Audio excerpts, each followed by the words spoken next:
Hello, my name is Taya, and welcome to the Police Accountability Report. As I never get tired of saying, this show has one purpose and one purpose only: holding police accountable. But that process is not just about exposing bad behavior by police. We also examine the political power structure that makes misconduct possible. And most importantly, we put them on notice that we are watching.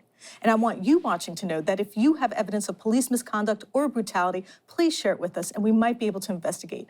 Please reach out to us. You can email us tips privately at par@therealnews.com and share your evidence of police misconduct. You can also message us at Police Accountability Report on Facebook or Instagram, or at Eyes on Police on Twitter. And of course, you can message me directly at Taya's Baltimore on Twitter and Facebook. And please like and comment. You know I read your comments and that I appreciate them. So now back to today's topic. We're going to start the show by asking a question.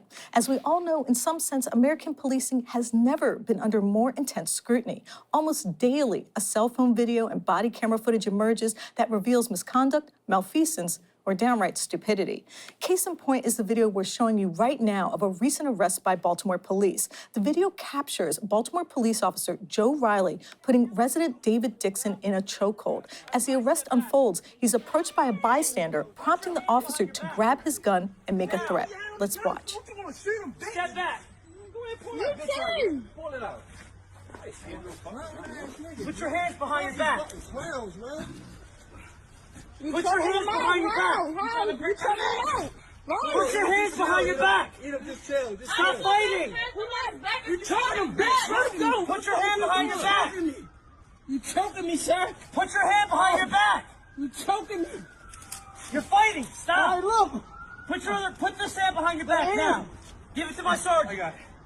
The arrest has stoked controversy in the city, especially because Baltimore Police Department is already under a federal consent decree for using racist and unconstitutional tactics. But even more revealing is the response to the image you are watching right now. That's because Stephen asked Commissioner Harrison to comment on the video, and his answer was very revealing. Wrong with Officer Riley arresting David Dixon, because there's been a lot of controversy in the community. Well, first of all, I have seen the video, and the head of my Public Integrity Bureau has seen it. The video has been turned over to the Public Integrity Bureau for an internal investigation, so it would be highly improper, irregular, and unethical for me to comment on my views of it during this investigation stage. So, Stephen, let me ask you a question. Do police use the same sort of circumspect language when they're talking about a citizen engaging in violence? That's what's really revealing about this, because no, police are pretty much used to parading our images on the screen and saying this person did this, what they did is horrible, even before a trial occurs.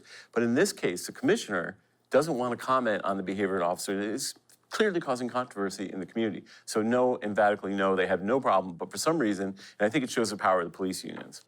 Now, doesn't the police commissioner have a right to call out a police officer who's engaging in misconduct or embarrassing the department? Very succinctly, it's a paramilitary organization. So the police commissioner has every right to say what you are doing is wrong. It's not even a democracy. So yes, a police commissioner can say whatever he wants about any troop. The problem is the police union is lurking in the background. They have more power than the mayor or the police commissioner, arguably. And that idea brings us to our next story, because in the same sense, it's a lack of accountability that makes the story I'm about to tell you possible. It starts on this isolated stretch of road in Worcester County in May of 2019. A motorcyclist who is black had pulled over to the side of the road after nearly colliding with a car that had moved into his lane.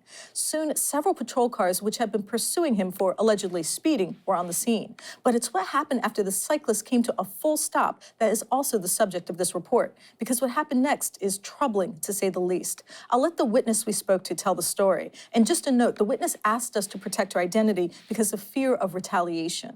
We came home from grocery shopping and we pulled into our driveway, and my family and I were getting out of the car, and we heard just this horrific bang. And I heard some sirens, and my husband walked out to the road, and what happened was there was a guy on a motorcycle, and there were two cop cars, like one was in front of him and one was in back of him, and they already had weapons withdrawn.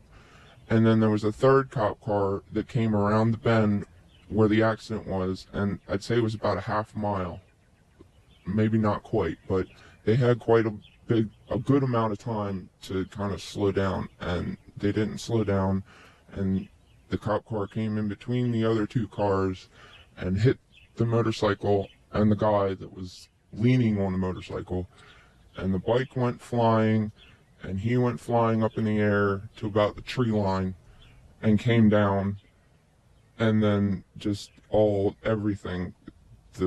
About 10 cop cars showed up, 3 ambulances, some fire trucks. It was awful. Like, I couldn't stop crying until I finally found out that the guy's possibly at home with his mom. I thought that he was gone.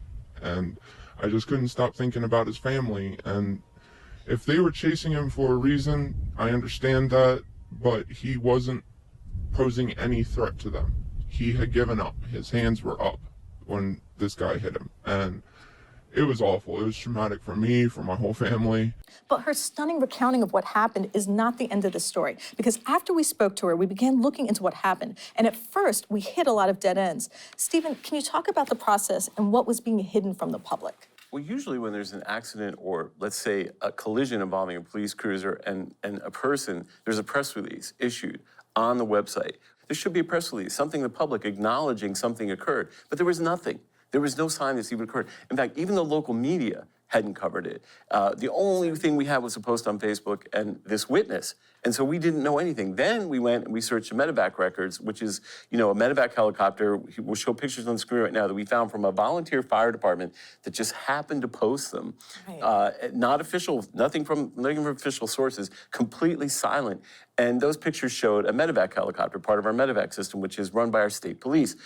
Medevacing this person that we didn't know who they were, or what happened to them, to an emergency medical system for surgery. So basically, we kind of had to piece things together, and there was no public or official acknowledgement of what had happened. So isn't the Maryland State Police actually supposed to write in a log when a medevac helicopter is used? Any, aircraft governed by the FAA is supposed to file like a flight plan, and then you should be able to trace it by the tail number. But in this case, we couldn't find anything. So it was very unusual. It was very weird.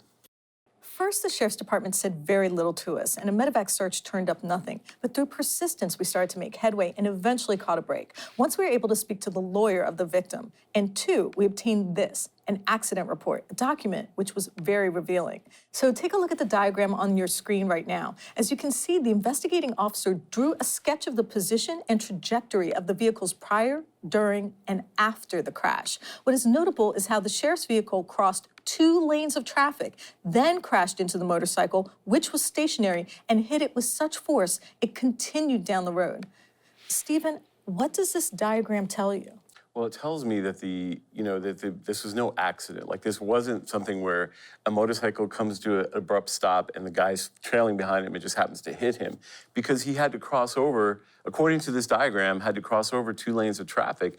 And it appears from the diagram that the motorcycle is stationary at the time of the collision. So those 2 elements, the fact that the vehicle had to cross over and the fact that the motorcycle was stationary, tell me that this was not like something where, I just happened to be chasing you and you stopped abruptly and I couldn't stop myself and ran into you. So wasn't the victim actually off his motorcycle and trying to stand up his fallen motorcycle when he was hit by the police car? Yeah, according to his lawyer, he actually had come to a complete stop and was trying to right his motorcycle at the moment that he was hit by this deputy. So yes, according to his lawyer, the person who represented him, yes, he would come to a complete stop. He was not moving, and that's when he got hit. So that does raise a lot of troubling questions.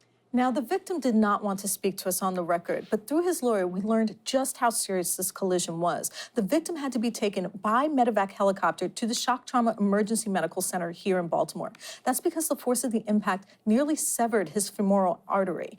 Just so you know, the femoral artery is in the upper part of the leg, and if it's severed, you can bleed to death in minutes. Oddly, despite the severity of the accident, the near-fatal injuries, and clearly troubling questions about what occurred, the police investigator simply classified the accident as preventable. In fact, the Worcester County Sheriff's Office still hasn't released an official statement about the accident, only telling us it was under investigation off the record. But there was another piece of evidence that raises even more questions. What you're seeing on the screen are the charges against the cyclist, and they are numerous.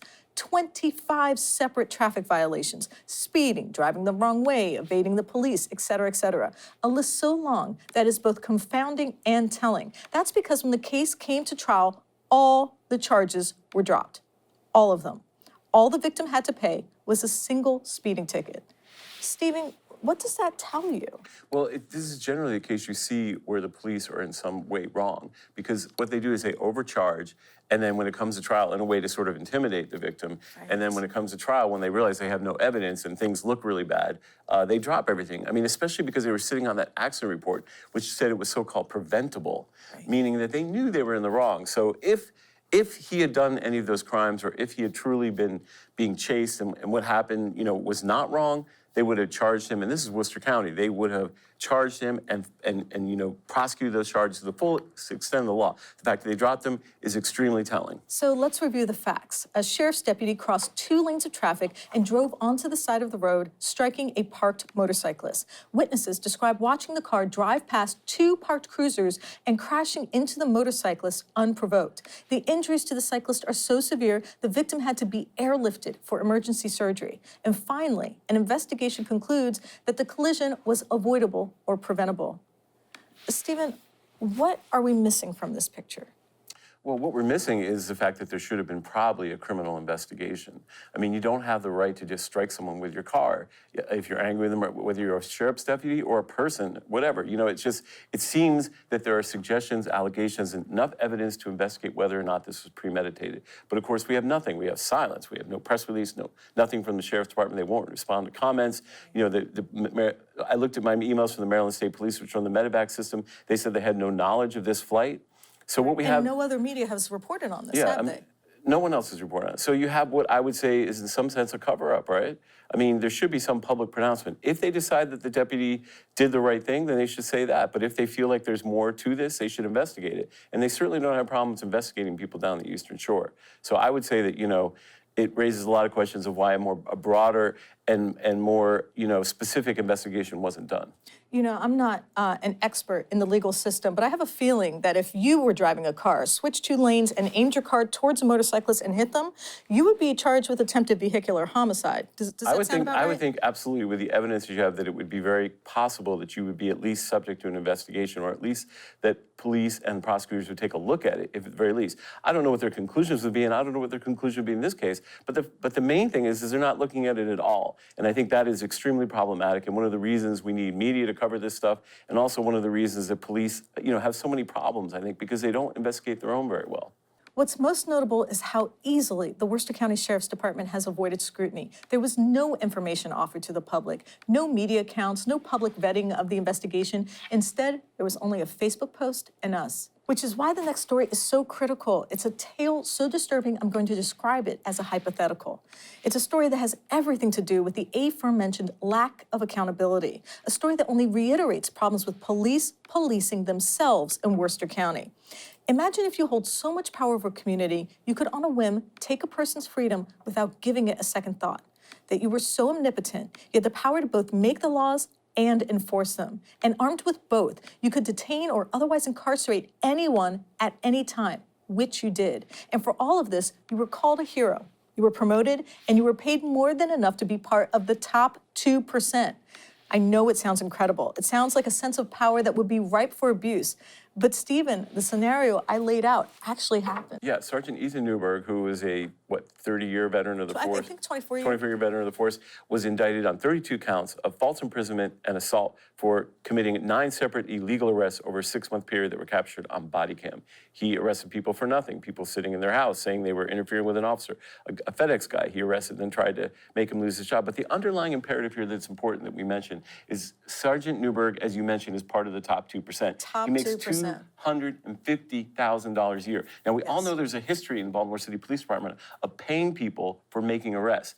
Officers in the Gun Trace Task Force, which is one of the most corrupt units, which was 8 officers charged with, robbing residents, stealing drugs, et cetera, and stealing overtime, got paid extra pay for finding a gun and arresting someone. Right. So they incentivize arrest. In the case of Ethan Newberg, given his salary, it is easy to make the connection between him making arrests and getting paid. And it is really troubling to see in our American law enforcement, or it is actually I think, important to see that this incentivized arrest process actually makes the criminal justice system subject to the monetization that we see in every other facet of American life, like healthcare. All the other places where inequality touches our lives, we see this in policing, right? Because Ethan Newberg's making $250,000 a year. Right. Look it up, top Over 2%. $250,000 Over a year. $250,000, and he's arresting people illegally. You're telling me there's not a connection? There's absolutely a connection. Our criminal justice system in Baltimore, one of the poorest cities in the country that doesn't have heat for its classrooms or air conditioning, was paying this man $250,000 a year to illegally arrest people. Right. Think of how twisted, perverse,